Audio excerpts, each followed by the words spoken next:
हा जो प्रवास आहे खूपच आगळा वेगळा प्रवास आहे.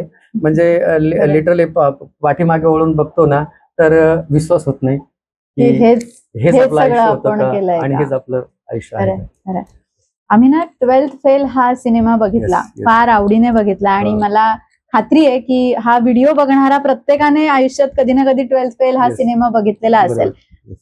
IPS सरांना भेटायची कधी कसा मौका मिळेल मला खरंच माहिती नाही, पण आज मी अशा हिरोला भेटली आहे. सेम स्टोरी आहे, अर्थात प्रोफेशन वेगळं वेगळं आहे, पण 12th फेल असताना एक नापास विद्यार्थी शाळेच्या परीक्षेमध्येच नापास जरी झालेले असले तरी आयुष्याची परीक्षा त्यांनी खूप चांगल्या टक्केवारीने जिंकलेली आहे.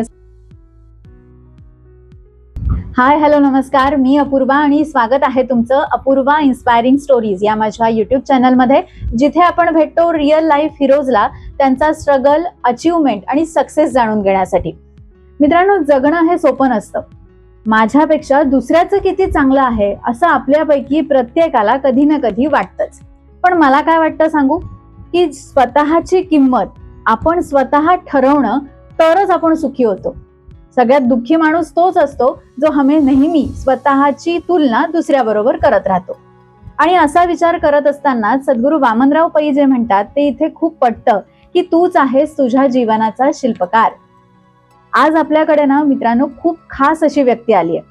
चाळीसगाव तालुक्यामध्ये एका छोट्याशा खेड्यामध्ये ज्यांचा जन्म झाला. शिक्षणामध्ये फार काही रस नव्हता. अगदी 12वीला नापासचा शिक्का बसला आणि वडिलांनी घराबाहेर आणि गावाबाहेर काढलं. गावातल्या लोकांचा सुद्धा हा ठाम असा समज होता की हा मुलगा आयुष्यात काहीच करणार नाही, अगदी उन्हाळ आहे, इनफॅक्ट हा आमच्यासाठी मेलाच आहे. असं ज्या मुलाबद्दल बोललं गेलं त्या मुलाने आज मुंबईमध्ये येऊन, मुंबईसारख्या शहरामध्ये येऊन स्वतःच्या पायावर उभं राहत, परिस्थितीशी 2 हात करत स्वतःचं अस्तित्व निर्माण केलं आणि स्वतःची करोडोचा व्यवसाय, जगभरात उलाढाल करणारा करोडोचा व्यवसाय त्यांनी उभा केला. चला आपण भेटूया अशाच खास व्यक्तिमत्वाला, गुलाबराव जाधव यांना. सर नमस्कार. नमस्कार. तुमचं खूप स्वागत आहे आमच्या ह्या परिवारामध्ये, अपूर्वा इन्स्पायरिंग स्टोरी या आमच्या नवीन अशा ह्या युट्यूब चॅनलमध्ये, जिथे आम्ही तुमच्यासारख्याच रिअल हिरोजच्या शोधात असतो आणि ज्यांना आम्ही लोकांपर्यंत तुमची स्टोरी पोहोचवण्याचा प्रयत्न करतो.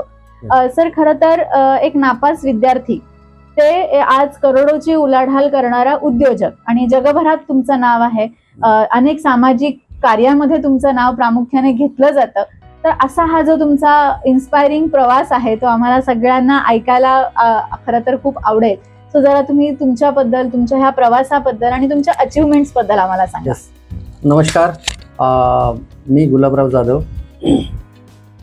मॅडम, कसं आहे की आपण 2 प्रश्न विचारलेत, जसं माझा प्रवास आणि काही माझ्या आतापर्यंतचे अचिव्हमेंट. तर मला वाटतं की आपण आधी जे काही सक्सेस अचिव्हमेंट आहे त्याबद्दल आधी बोलूया.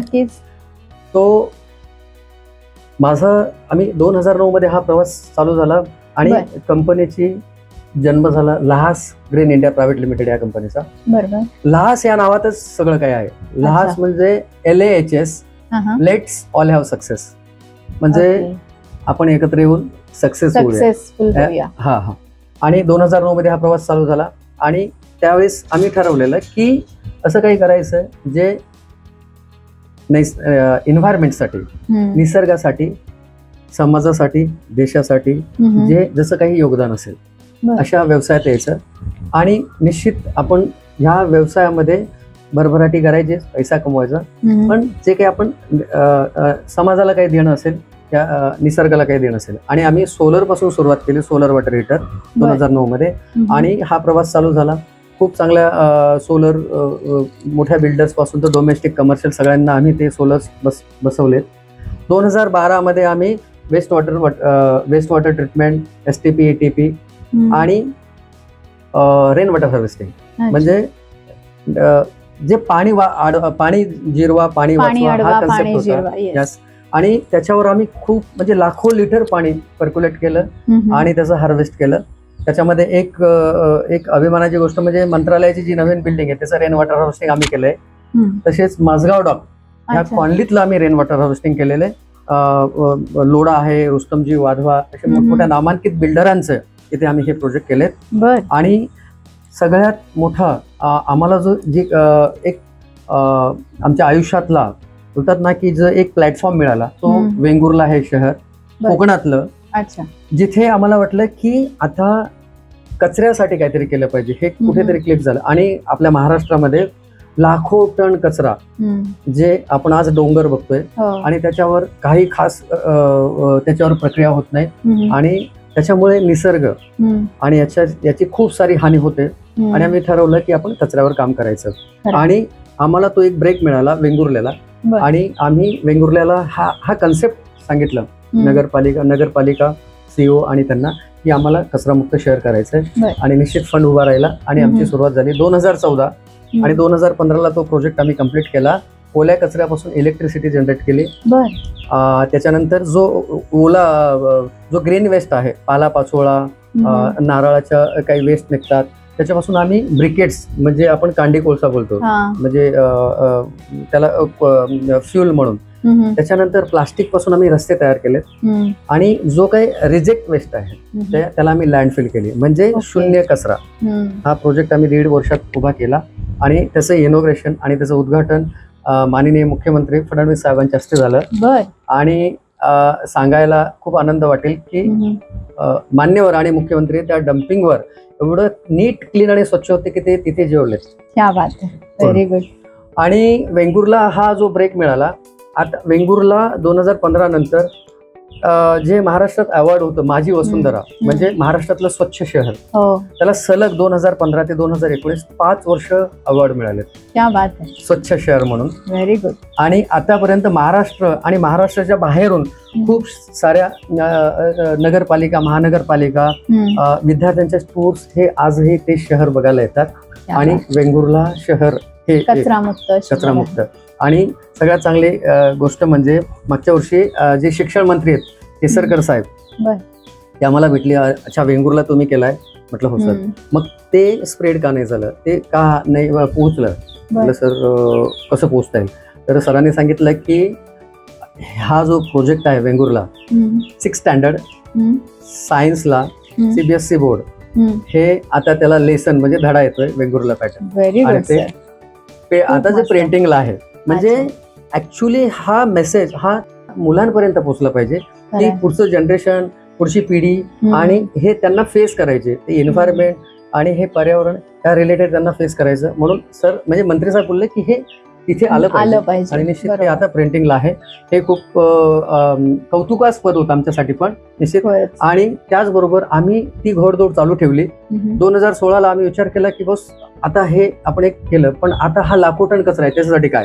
आणि आम्ही विचार केला की भारतामध्ये जवळजवळ सगळ्या ओल्या कचरा रिलेटेड बऱ्याचशा टेक्नॉलॉजी आहेत. त्याच्यातल्या 2 ज्या टेक्नॉलॉजी आहेत, ज्याला आपण बायोगॅस बोलतो आणि विंडरो कंपोस्टिंग. कारण काय असते की ओला कचरा म्हणजे 80% मॉइश्चर, पाणी, आणि पावसाळ्यामध्ये आणि हिवाळ्यामध्ये टेम्परेचर खूप डाऊन असतं. जे टेम्परेचरमध्ये व्हेरिएशन असल्यामुळे ना हे प्रोजेक्ट चालतच नाही. आणि 4 ते 6 महिने बंद पडतो. बंद पडल्यामुळे ते फेल्युअर शिक्का लागतो. बरोबर. टेक्नॉलॉजी खराब नाही, पण त्या जे क्लायमेट चेंज आहे, व्हेरिएशनमुळे हे प्रोजेक्ट बंद पडतात. त्यानंतर आम्ही विचार केला की असं काही बनवायचं की जे पूर्ण देशात चालेल. म्हणजे वातावरणातल्या बदलांना काहीच होणार नाही. आणि अशी मशीन स्मार्ट बनवायची की ती भारतातच नाही पण भारताच्या बाहेर पण, म्हणजे 0 डिग्री ते 50 डिग्री टेम्परेचर प्रत्येक टेम्परेचर मध्ये काम करेल. आणि असं डोक्यात घेतलं आणि काम चालू केलं. आणि साधारण 2015 पासून आम्ही काम चालू केलं. आणि आय थिंक 2017ला आम्ही पहिली मशीन बनवली, गोल्डस या नावाची. Very good. आणि ही अशी आम्ही स्मार्ट मशीन बनवलेली. मला वाटतं तिला पेटंट पण घेतलं. आणि मला वाटतं भारतातली ह्या टेक्नॉलॉजीला कोणी कॉम्पिटिटरच नाही भारतात. Very good. म्हणजे ही एवढी स्मार्ट मशीन आहे की ही स्वतः डिसाईड करते की मला काय पाहिजे. म्हणजे मी ह्या कचऱ्यापासून प्रोसेस करण्यासाठी, मॅन्युअर किंवा खत बनवण्यासाठी जी काही याला ज्या गोष्टी लागतात, जसं हवा लागते, एअर लागते, हीट लागते, मॉइश्चर जाण्यासाठी, तर ह्या सगळ्या गोष्टी ही मशीन स्वतः डिसाईड करते. मॉइश्चर आणि नो मॅनपॉवर. अच्छा. त्याला मॅनपॉवर लागत नाही. फक्त एकदा कचरा तुम्ही आतमध्ये ढकललात की पुढची प्रोसेस ऑटोमॅटिक होते. स्वतः मशीनच डिसाईड करते. आणि एक साधारण 8व्या दिवशी हे चांगल्या प्रतीचं मॅन्युअर आणि खत बाहेर पडतं, जे बरं. ऑर्गॅनिक खत. साधारण 25 किलो ते 10 टन क्षमतेचं आम्ही हे मशीन बनवलंय. आणि आतापर्यंत साधारण 30 ते 32 महानगरपालिका, नगरपालिका आणि government PSU, societies, commercial, industrial असे साधारण 250च्या आसपास आम्ही हे मशीन सप्लाय केले. बर, भारतात आणि देशाबाहेरही. क्या बात है, very good, so proud of you. म्हणजे आज आता तुम्ही हा जो तुमचा प्रवास सांगताय सर, सो हा प्रवास निश्चितच सोपा नव्हता, मला कल्पना आहे या गोष्टीची. पण आज ज्या तुम्ही एका पॉइंटवर पोहोचलेले आहात, यश तुमच्याकडे आहे, आणि जेव्हा मग मागे वळून बघता तेव्हा काय वाटतं, कसं हे होत, म्हणजे आज जे गुलाबराव आहे ते आणि एक शाळेमध्ये असलेला गुलाब जाधव असं जे हे होतं ते कसं आहे, म्हणजे हा फरक कसा आहे? ऍक्च्युली याच्या आधी अजून 2 पॉइंट मी ऍड करेल की ज्या आमच्या प्रोजेक्टला म्हणजे मुख्यमंत्र्यांनी त्याच्याबद्दल दाद दिली हे, आणि जगातली आम्ही अजून एक पहिली टेक्नॉलॉजी बनवली. ह्या 2 गोष्टी मी अजून ऍड करेल. त्याच्यानंतर आम्ही खूप असे आम्हाला इश्यूज यायला लागले की लँड इश्यूज म्हणजे प्रोजेक्ट करण्यासाठी. तर आम्हाला असे जसं डोक्यात आलं की अच्छा, आपण असं काही केलं पाहिजे ना की जे व्हॅनवर असेल, म्हणजे गाडीवर, नो लँड, जागाच लागणार नाही. अच्छा, म्हणजे डम्पिंग ग्राउंड हा कन्सेप्टच बंद करायला पाहिजे.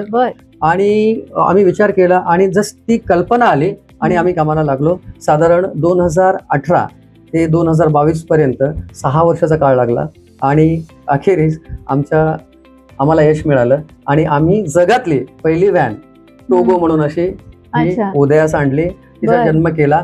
आणि टोगो म्हणजे treatment of waste on the go, चालता फिरता घन कचरा प्रकल्प. आणि त्या गाडीला ठाणा महानगरपालिकेत मुख्यमंत्री एकनाथ शिंदे साहेबांनी त्याचं उद्घाटन केलं 2024 नोव्हेंबरमध्ये. आज त्याच्यात म्हणजे ही जगातली पहिली गाडी आणि पहिलीच टेक्नॉलॉजी. म्हणजे सांगायचं असं आहे की तुम्हाला खूप अभिमान वाटेल की ही गाडी कचरा घेते पण डम्पिंगला जात नाही, गाडीवरच प्रोसेस. खूप छान कन्सेप्ट. येस. आणि त्यानंतर आम्ही असा जो हा प्रवास होता, त्याच्यानंतर आम्हाला अजून एक अपॉर्च्युनिटी अशी मिळाली की एक ग्रामपंचायत, धुत्तू म्हणून ग्रामपंचायत आहे उरण तालुक्यातले, आणि आम्हाला एक अपॉर्च्युनिटी मिळाली की हे गाव कचरा मुक्त करायचं, पहिली ग्रामपंचायत महाराष्ट्रातली. आणि आम्ही साधारण 6 महिन्यामध्ये ते गाव कचरा मुक्त केलं. आणि ते गाव बघण्यासाठी, त्या व्हिजिटसाठी सेंट्रलहून टीम आलेली, दिल्लीहून, वॉटर अँड सॅनिटेशन डिपार्टमेंट. आणि तो फीडबॅक त्यांनी PM साहेबांना, मोदी साहेबांना दिला. आणि मोदी साहेब मन की बात मध्ये त्या प्रकल्पाबद्दल आवर्जून बोलले आणि सरपंचाशी पण बोलले. क्या बात है, व्हेरी गुड. भारतातलं पहिली ग्रामपंचायत कचरा मुक्त होऊ शकते, तर आपलं शहर का नाही. हे 2 अचिव्हमेंट आमच्यासाठी खूप महत्वाचे होते. आणि जसं आपण बोललात की जो माझा प्रवास आहे निश्चित आपण त्याच्यावर येऊया. तो माझ्या प्रवासाबद्दल जाणून घेऊया. साधारण माझं 1ली ते 10वी मी चाळीसगाव तालुक्यातला लोंढे कृष्णापूर हे माझं छोटंसं गाव. आणि बोलतात ना, गरिबी ही माझ्या नशिबीच पुजलेली. 5 भाऊ बहीण आणि आई वडील, आणि इन्कम सोर्स काही नव्हतं. त्याच्यानंतर मी 1ली ते 10वी आमचं कसं तरी शिक्षण रेटलं गेलं. आणि परिस्थितीमुळे 12वीला बोलतात ना की मी नापास झालो. आणि सेम जसं आहे ना की 12वीला म्हणजे कॉपी नाही चालली, सेम मुद्दा तोच होता. स्क्वॉड आलं आणि 3 तास तो स्क्वॉड गेला नाही, काहीच कॉपी नाही चालली. आणि मी ज्या भरोशावर होतो त्याच्यात, आणि गावात एकटाच नापास झालो. आणि रिझल्टचा दिवस, गावात सगळे मुलं पास झाले, मी नापास झालो. वडील आले आणि त्या तावात वडिलांनी मला सांगितलं की आता तू एक काम कर की नापास झालास म्हणजे माझ्या आशा संपल्यात सगळ्या, तर तू 2 उपकार कर माझ्यावर. एक तर हे गाव सोडून जा, आणि दुसरं माझं नाव वापरू नको. म्हणजे कोणाला सांगू मी ह्या व्यक्तीचा मुलगा आहे असं नाव वापरू नको, आणि मी असेपर्यंत या गावात येऊ नको. आणि माहीत नाही त्या लहरमध्ये मीही निघालो.